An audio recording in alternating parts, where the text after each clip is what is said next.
Hi, everybody, and welcome back to Provoking Perspectives, where we don't just tell you what to think, we challenge you to actually think a little deeper.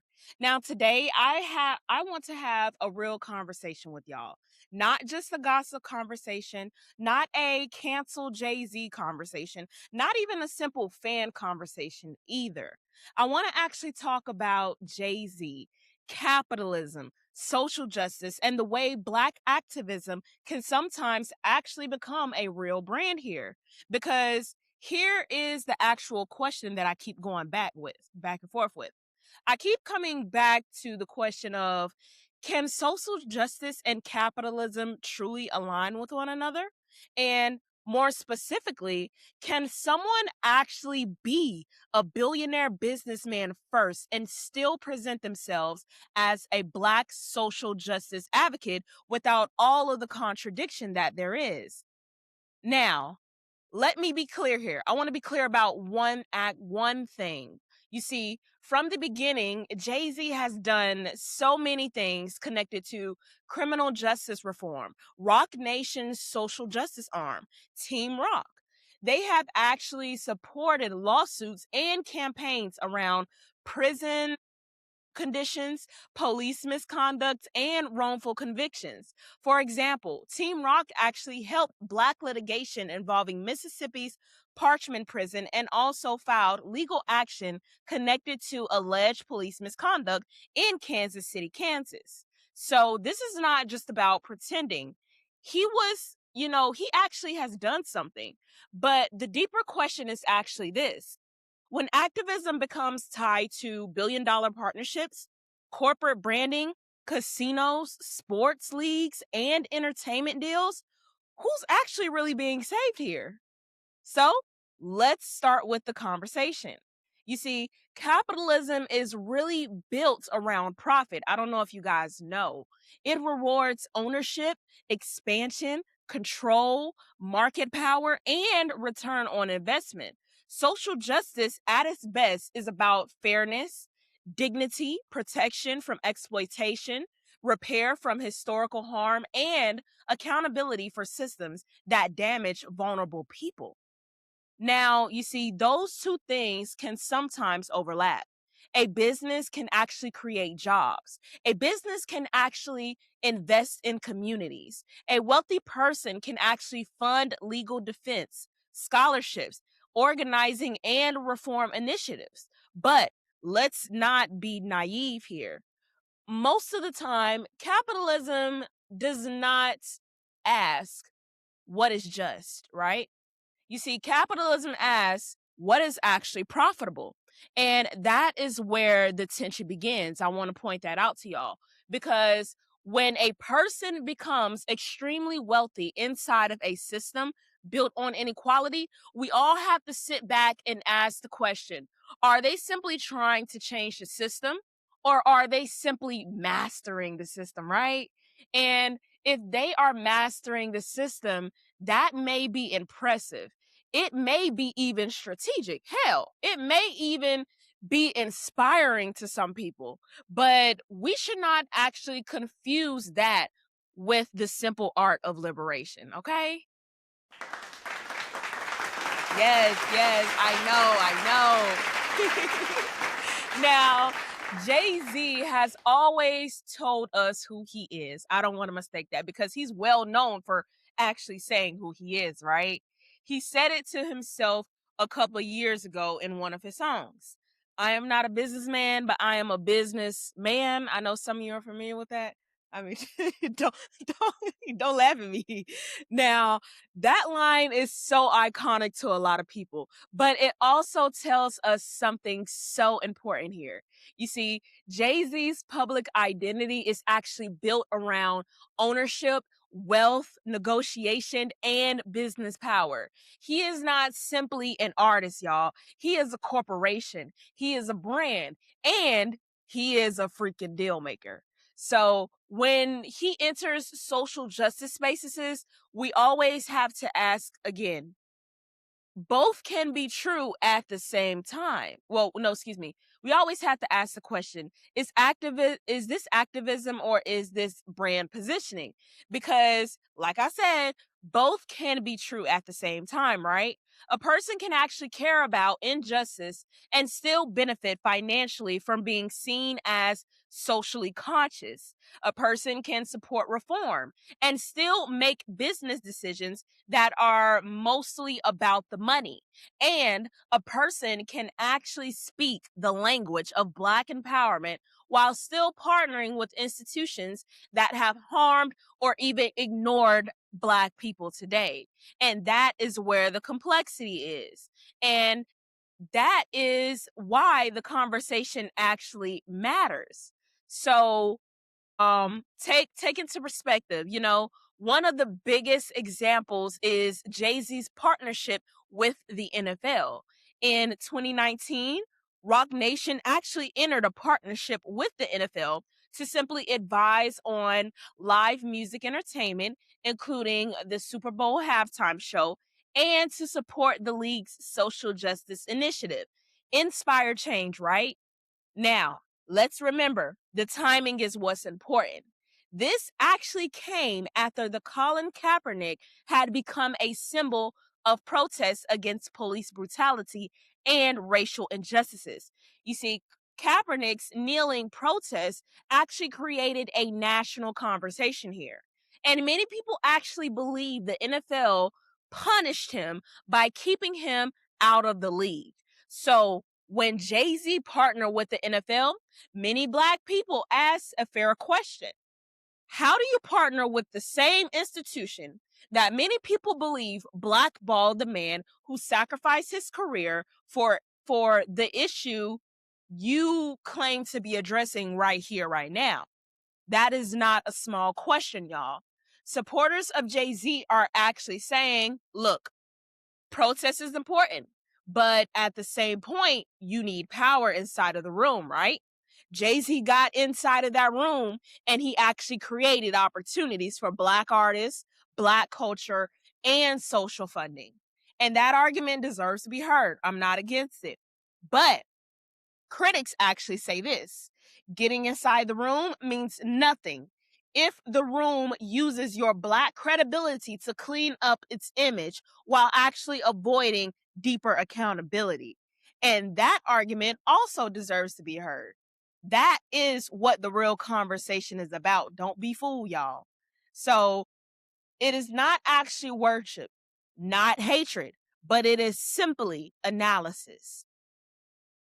Now, let's talk about the Super Bowl, right? Because this is exciting. This is big news. The Super Bowl is not just a football game as we know it.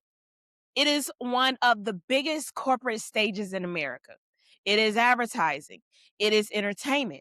It is military imagery. It is celebrity. It is capitalism on full freaking display. And by the way, Jay-Z's actually gonna be performing a halftime show next February 2027. Didn't hear from me.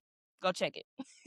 So, when Jay-Z actually, helps shape halftime shows, people actually see that real power, right? And yes, there is actual power in that, I want to point out. Rock Nation has helped place major Black artists on one of the largest stages in the world. Kendrick Lamar was announced for the 2025 Super Bowl halftime show by Apple Music, the NFL, and Rock Nation. But here is the real question here: does Black visibility actually equal Black power? Because sometimes we confuse representation with liberation. And I'm going to point it out. You see, a Black artist on stage is not the same thing as Black communities having ownership. A Black billionaire in the boardroom is not the same thing as Black workers having protection. A Black celebrity speaking about reform is not the same thing as structural change. Representation actually matters, but representation without the accountability can actually become decoration. Can I get an amen? Now, thank y'all.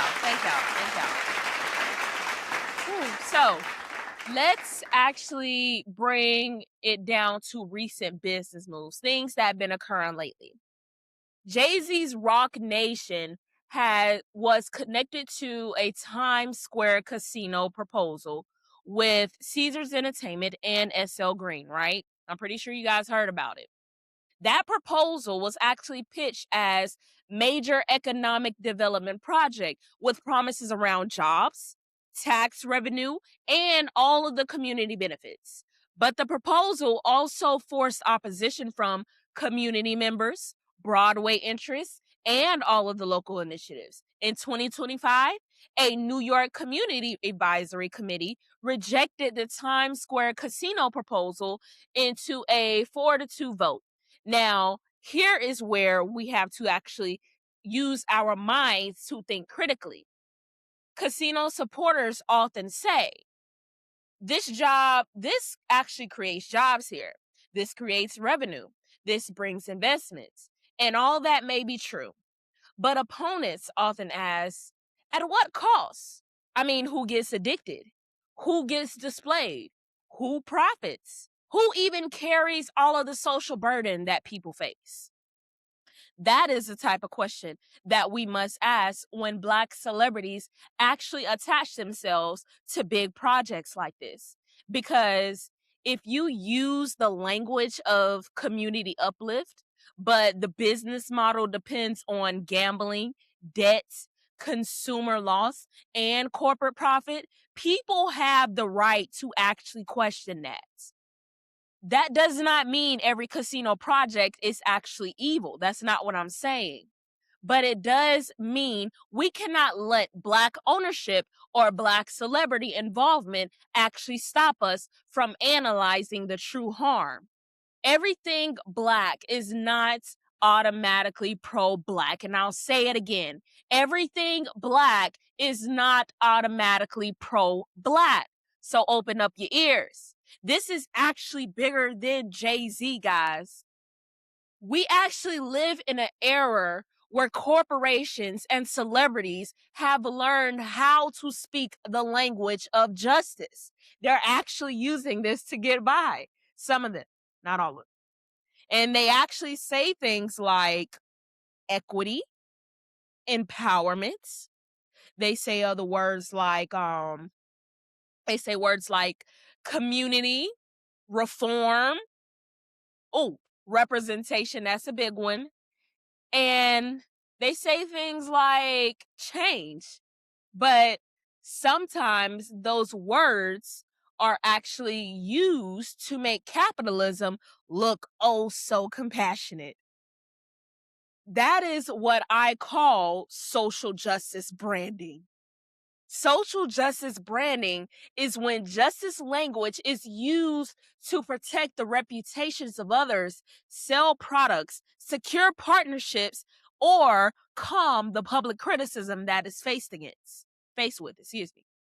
And this is where we have to be careful as Black people because we are often so hungry for representation that we accept symbolism as abundance. Those are not the same things.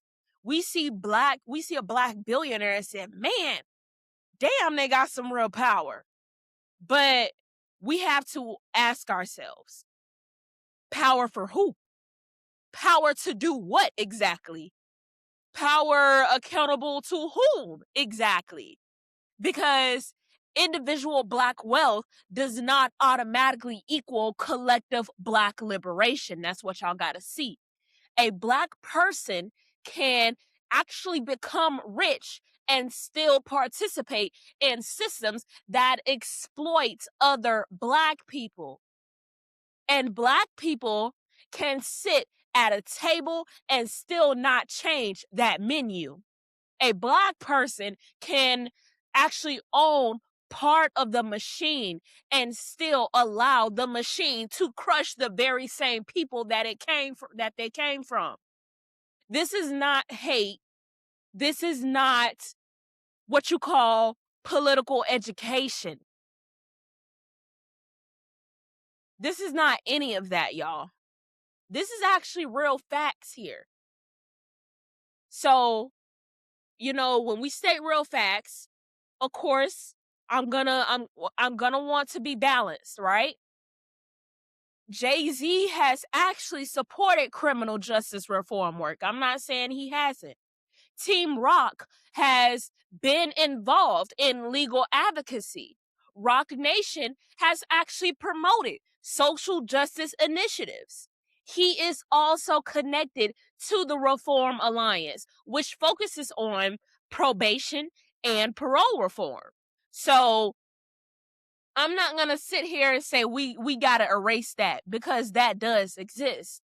But giving someone credit does not mean we're going to give them a pass or a slap on the wrist. We can say, yes, he has done all this meaningful work. And also, we can also say, but his business decisions still deserve scrutiny. That is where the maturity comes from. That is how we move beyond celebrity worship, because the Black community cannot afford to treat wealthy Black celebrities like elected officials, prophets, or even liberation leaders. I said the Black community cannot afford to treat wealthy Black celebrities like elected officials, prophets, or our liberation leaders. They are not automatically accountable to us. These people are not accountable to these people are actually accountable to their investors, their partners, their brands, their contracts, and their bottom line. So when they step into the activist language, use it right. For one, use it right, and use it with discernment. We have to ask the right questions here, y'all. We got to ask the right questions. So the core question of this episode is simply this: is Jay-Z using capitalism to advance social justice, or is social justice helping Jay-Z advance capitalism? I need y'all to sit with that. Sit with that for a moment, because that is where the tension actually begins. And maybe the answer is not all one way. Maybe sometimes his platform does create real benefits. Maybe sometimes his activism does open doors. Maybe sometimes even he does use his wealth to challenge injustice, right? But maybe at the same time, the justice language also protects his brand. And maybe it gives him the moral cover that he's allegedly looking for. Maybe it allows him to make controversial business moves while still being viewed as a freedom-minded Black leader. That is why we must think deeper about these issues here, guys.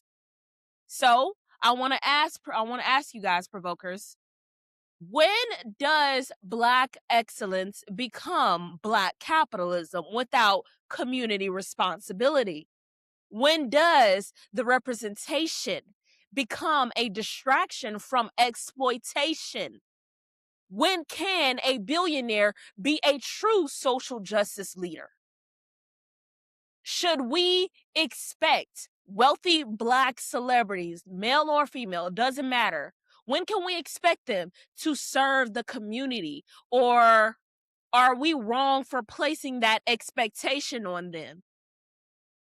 Is Jay-Z actually an example of Black power?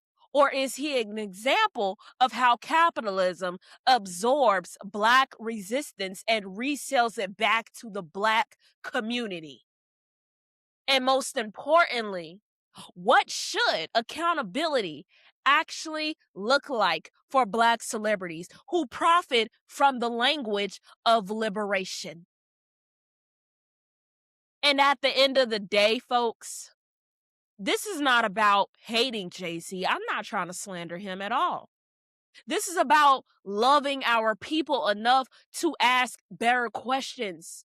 Because I hate to break it to y'all, every rich black person is not a liberator.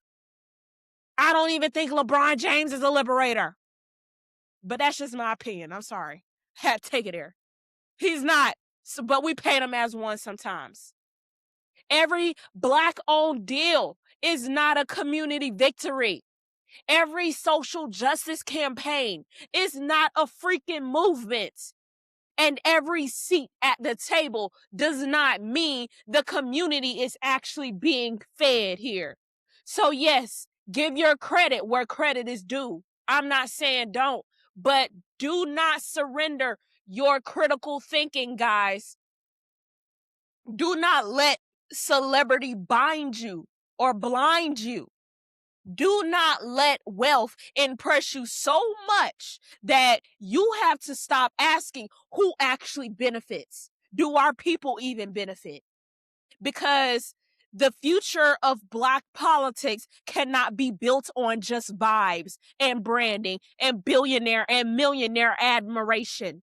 It has to be built on accountability, ownership, education, institutional building, and the truth. But like I say always, y'all know, this is Provoking Perspectives. And as always, I am not here to tell you guys what to think. I'm here to challenge you to think different and deeper.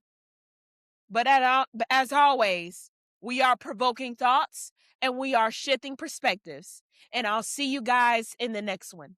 I'm out.